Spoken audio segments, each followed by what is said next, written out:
Friends, మీకోసం కాకరకాయ 2 రకాలుగా చేస్తున్నాను.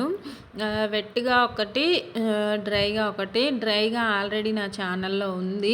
అయినా కూడా ఒకసారి తెలియని వాళ్ళ కోసం చూపిస్తున్నాను. చూసి ట్రై చేయండి. నా వీడియో నచ్చితే లైక్ చేయండి. ఇదిగోండి, ఈ కర్రీ అయితే వెట్టిగా చేసిన కర్రీ అనమాట. అంటే కాస్త గుజ్జుగా చేసుకున్నాను. నాకు ఇలా అంటే చాలా ఇష్టము. చెక్కు కూడా తీయలేదు కాకరకాయది. నాకు ఇలా తినాలని చాలా ఇష్టము. మా ఇంట్లో వాళ్ళేమో ఎప్పుడూ డ్రైగానే ఇష్టపడతారు. ఈసారి ఏదైతే అదైందని చెప్పి నేను కాకరకాయ చెక్కు తీయకుండా ఇలా చేసుకున్నాను కర్రీలాగా. అంటే ఇగురులాగా చేసుకున్నాను. చాలా బాగా వచ్చింది. నా కాకరకాయ కర్రీ అయితే సూపర్ టేస్టీగా అనిపించింది. నచ్చితే లైక్ చేయండి. ప్రాసెస్ ఇంగ్రీడియంట్స్ చూసేద్దాం ఇప్పుడు. ఇదిగోండి, ఉల్లిపాయలు 3 తీసుకున్నాను. కాకరకాయలు 2 అంటే 2 తీసుకుంటున్నాను నా కర్రీ కోసము. ఆ మిగిలినవి చెక్కు తీసినవి మాత్రం డ్రైగా చేసుకోవడం కోసము చెక్కు తీసి పెట్టుకున్నాను అనమాట. ఇదిగోండి, రెండు రౌండ్గానే కట్ చేసుకున్నాను. ఇంకా ఉల్లిపాయలు కూడా పొడవుగా కట్ చేసి పక్కన పెట్టేసుకున్నాను. ఇంకా ముందుగా డ్రైగా చేసుకోవడం కోసము స్టవ్ మీద కళాయి పెట్టేసుకొని, ఆయిల్ ఎక్కువే పడుతుంది కదా డ్రై ఫ్రై కోసం అయితే. ఇంకా ఒక 5 స్పూన్స్ దాకా వేసుకున్నాను, పెద్ద స్పూన్ తోటే. స్పూన్స్ అంతగా వేసేసుకొని ఆయిల్ హై ఫ్లేమ్లోనే పెట్టుకోవాలి. ఫ్లేమ్ అయితే మన కాకరకాయలు వేసిన తర్వాత ఒక 10 మినిట్స్ దాకా హైలోనే పెట్టుకొని దగ్గరే ఉండి కలుపుతూ ముక్కలు మాడిపోకుండా ఫ్రై చేసుకోవాలి.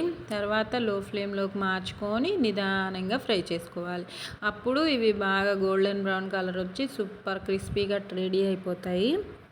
చూపిస్తాను ఆ టెక్స్చరు. ఇంకా దీనిలో కాకరకాయలతో పాటు పసుపు ఒక 1/2 స్పూను, ఉప్పు తగినంత, అంటే ఒక 1 స్పూన్ దాకా వేసుకుంటున్నాను. ఇంకా అవి చక్కగా మిక్స్ అయ్యేలాగా కలుపుకుంటూ హై ఫ్లేమ్లోనే కలర్ మారే గోల్డెన్ బ్రౌన్ కలర్ వచ్చేంతసేపు ఫ్రై చేసేసుకుందాము. ఈవెన్గా ఫ్రై అయిపోతాయి. చూసుకుంటూ కలుపుకుంటూ చేసుకోండి. మళ్ళీ మాడిపోతే ఆ టేస్ట్ మారిపోతుంది. మాడిపోకుండా గోల్డెన్ బ్రౌన్ కలర్ వచ్చేలాగా దగ్గరే ఉండి కలుపుతూ చేసుకోండి. అప్పుడు మన పర్ఫెక్ట్ కాకరకాయ వస్తుంది. ఒకవేళ మీరు పక్కనే ఉండి చేసుకోవాలంటే లో ఫ్లేమ్లోకి మార్చేసుకొని ఫ్రై చేసుకోండి. ఇంకా వెట్టిగా కర్రీ గ్రేవీలా ఉండడం కోసం ఈ కర్రీ చేసుకోండి ఇగురులాగా. ఇదేమో స్టవ్ వెలిగించేసుకొని పాన్ పెట్టేసుకొని ముందుగా కట్ చేసి పెట్టుకున్న ఉల్లిపాయలు, కాకరకాయ ముక్కలు వేసేసుకుంటున్నాను. ఇలా తొక్కు తీయకుండా షుగర్ పేషెంట్స్కి ఇంకా చాలామందికి ఇష్టంగా తింటారు. మన లైఫ్లో ఎప్పుడు తీపి, పులుపు, కారం ఇవే కాకుండా, ఉప్పు కారాలే కాకుండా ఇలా చేదు కూడా బాడీకి చాలా అవసరం. కాబట్టి ఇలా కూడా చేసుకుంటూ తింటూ ఉండండి. ఇష్టం లేని వాళ్ళ కోసమైనా చెప్తున్నాను. తింటే కదా మనకి టేస్ట్ అర్థమవుతుంది. ఇంకా చేసుకునే విధంగా చేసుకుంటే సూపర్ టేస్టీగా వస్తుంది. పసుపు 1/2 స్పూను, ఉప్పు 1 స్పూను వేసేసుకొని చక్కగా మిక్స్ చేసుకొని మూత పెట్టి మగ్గించుకుందాము కాకరకాయ ముక్కల్ని. ఇవి గట్టిగా ఉంటాయి కాబట్టి మూత పెట్టామంటే చక్కగా మగ్గిపోతుంది. లేతగా ఉంది కాబట్టి కాకరకాయ కూడా. మూత పెట్టి ఒక 10 to 15 మినిట్స్ లో ఫ్లేమ్లోనే మగ్గించుకుందాము. అప్పుడు ఉల్లిపాయతో పాటు కాకరకాయలు కూడా చక్కగా మగ్గిపోతాయి. చూపిస్తాను చూడండి. ఇదిగోండి, ఉల్లిపాయలు, కాకరకాయలు కాస్త మగ్గాయి కదా. కాకరకాయలు ఇంకొద్దిగా మగ్గాలనిపిస్తుంది. ఇంకొద్దిగా సేపు మూత పెట్టేసుకొని మగ్గించేసుకుందాం. ఒకసారి మిక్స్ చేసుకోవాలి మధ్య మధ్యలో, ఎందుకంటే మాడిపోకుండా. ఇంకా ఎక్కడన్నా ముక్క ఉడకని ముక్కని మిడిల్లోకి పెట్టేసుకొని ఉడికినవి చూసుకుంటూ మగ్గించుకోవాలి. ఇంకా మూత పెట్టి ఇంకొక 5 మినిట్స్ మగ్గించుకుందాము. 5 మినిట్స్ తర్వాత నేను దీనిలోకి మసాలా ఏం వేయాలో చూపిస్తాను. అది ఈజీగానే ఉంటుంది. మసాలా పౌడరు ఇదిగోండి, కాకరకాయ ముక్కల్లో ఫ్లేమ్లోకి మార్చుకొని ఇది చూపిస్తున్న విధంగా ఫ్రై చేసుకోండి. కాస్త గోల్డెన్ బ్రౌన్ కలర్ వస్తుంది అనిపించినప్పుడు ముక్కని ప్రతి ఒక్క ముక్క చెక్ చేసుకుంటూ టర్న్ చేసుకుంటూ ఫ్రై చేసుకోవాలి. అప్పుడు ఈవెన్గా ఫ్రై అవుతాయి. ఈలోపు మన కాకరకాయ ఇగురు కోసం చూడండి, ఇదిగోండి బాగా ఫ్రై అయిపోయాయి. దీంట్లో నేను ఒక్కసారి టర్న్ చేసుకొని 2 వైపులా ముక్క ఉడికిందో లేదో చెక్ చేసుకొని, ఇంకా ఉడికిపోయింది ముక్క అయితే. దీనిలో ఇప్పుడు కాకరకాయలో ఈ పౌడర్ ఏంటంటే జీలకర్ర, ఎండు కొబ్బరి, కాస్త వెల్లుల్లి, కారం, ఈ 4 కలిపి పౌడర్ పట్టుకున్నాను. చెప్తున్నాను చూడండి. జీలకర్ర, ఎండు కొబ్బరి, కారం, వెల్లుల్లి, ఉప్పు కూడా వేశాను. కొంచెం ఒక హాఫ్ స్పూన్ దాకా ఉప్పు కూడా వేశాను. అందుకే కర్రీలో చూసి వేసుకోండి, దీంట్లో ఉంటుంది కాబట్టి.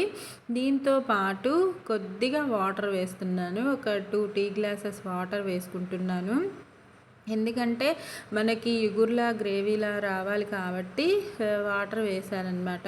ఒక 2 టీ గ్లాసెస్ వాటర్ వేసుకొని మూత పెట్టుకొని ఆయిల్ పైకి తేలేంతసేపు మగ్గించుకుంటే, అది కూడా లో ఫ్లేమ్లో మగ్గించుకుంటే మన కాకరకాయ ఇగురైతే సూపర్గా రెడీ అయిపోతుంది ఫ్రెండ్స్. చూస్తుంటేనే నోరూరుతుంది కదా మీకు. అయితే త్వరగా చేసుకోండి, తినండి. మీరు ట్రై చేశాక ఎలా వచ్చిందో నాకు కామెంట్స్లో పెట్టండి. నేను ఈ కొద్దిగా ఒక హాఫ్ స్పూన్ దాకా అల్లం వెల్లుల్లి పేస్ట్ కూడా వేశాను. తాలింపులో వేస్తే మన కాకరకాయ మాడిపోతుందని చెప్పి ఇలా వాటర్ వేసిన తర్వాత అల్లం వెల్లుల్లి పేస్ట్ వేసుకున్నాను అనమాట. ఏం ఇబ్బంది లేదు, పచ్చివాసన పోయి సూపర్ టేస్టీగా వస్తుంది. ఉడికిపోయి ఇదిగోండి గోల్డెన్ బ్రౌన్ కలర్ వచ్చేసాయి. ఇవి డ్రైగా ఉన్న కాకరకాయలు ఈ కలర్ వస్తే సరిపోతుంది. ఇంకా దీంట్లో ఆయిల్ కాస్త ఎక్కువగా అనిపిస్తే సైడ్కి తీసేసుకోండి. లేదు సరిపోయింది అనుకుంటే అలానే ఉంచేసుకొని ఇంకా కొబ్బరి పౌడర్ వేసుకుంటాను.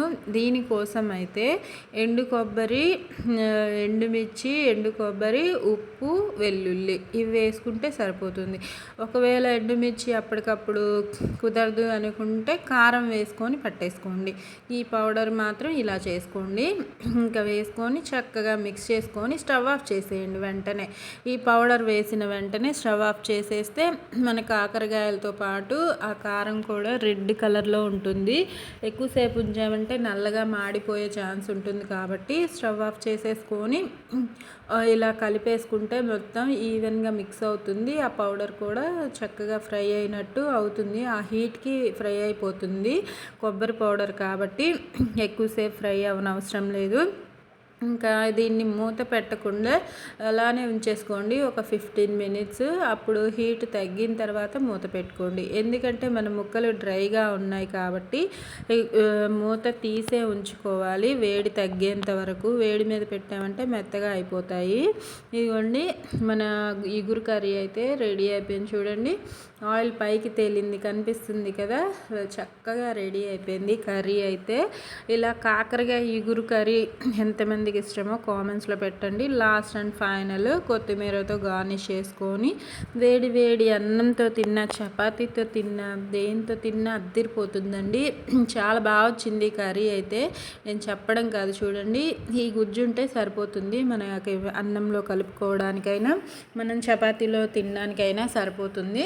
ఇంకా చిన్న కర్రీయే కాబట్టి చాలా బాగుంది. ట్రై చేయండి ఫ్రెండ్స్. నచ్చితే ఒక్కసారి చూడండి. లాస్ట్ టెక్స్చర్ చూపిస్తాను. నచ్చింది కదా, టెక్స్చర్ చూస్తేనే నాకైతే నోట్లో నీళ్ళు వచ్చేస్తున్నాయి. చాలా బాగుంది, టేస్ట్ కూడా అంతే బాగుంది. నా వీడియో నచ్చితే లైక్ చేయండి, షేర్ చేయండి, కామెంట్ పెట్టండి, సబ్స్క్రైబ్ చేసుకోండి. లాస్ట్ టెక్స్చర్ అయితే ఇదిగోండి. కాకరకాయ పీస్ కూడా చాలా బాగా కుక్ అయింది. ఆరోగ్యంగా తినండి, సంతోషంగా ఉండండి.